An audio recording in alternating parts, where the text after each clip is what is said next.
What's consciousness?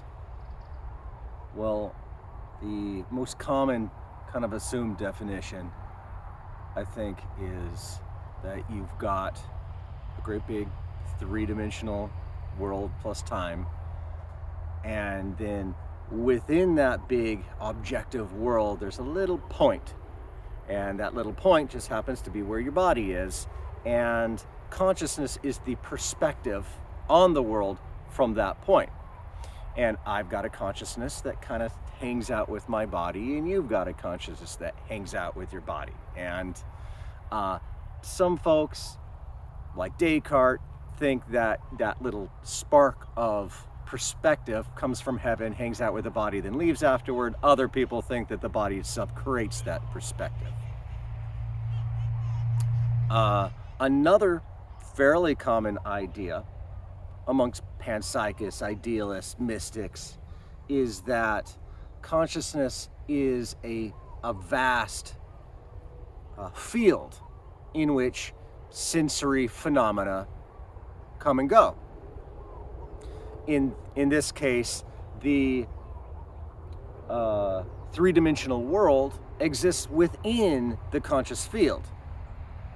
This is pretty good. Both of these, I think, are pretty good descriptions of what's going on. I started out in the first camp believing that I had a soul, or maybe it was created by the body. In either case, it's a spark of consciousness within the world. Then I grew into a mystic and believed in this vast field of awareness, and that the phenomenal world was happening within that. But now I've continued to evolve, and I don't take either of those explanations for granted. Both have strengths, both have weaknesses, both are useful and should be developed. But ultimately, what consciousness is just my raw experience right now. And whatever it is I happen to be trying to understand, if I'm trying to understand anything, is just me trying to understand some part of my experience, part of my consciousness, part of my awareness.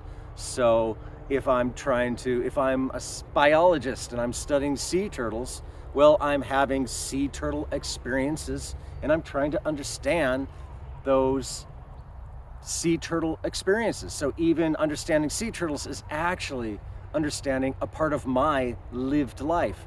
Or if I'm studying black holes, I'm using telescopes, I'm using calculators to understand this thing that's really far off, really remote, but actually my experience in the classroom, my experience with the telescope, my experience with my computers and calculators, that is all very intimate, subjective experiences. And within my experience, I'm running various calculations in order to discern the patterns of my experience. And so it is the experience, the consciousness, ultimately, which is the object of that inquiry. Even if I'm sitting at a campfire and talking to my wife, and we're talking about our relationship, what is it that we're working with? What is it I'm trying to learn about? I'm trying to learn about the interpersonal and emotional part of my subjective experience. And so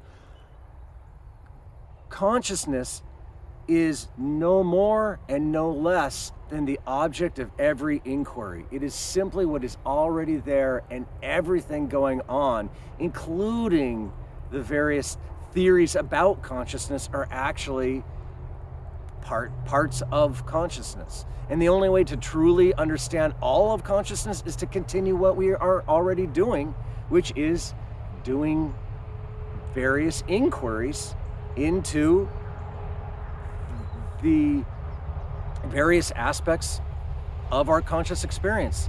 It is simply the object of every inquiry, be it turtles, be it black holes, or be it my marriage. It is always consciousness, which is the object of the inquiry.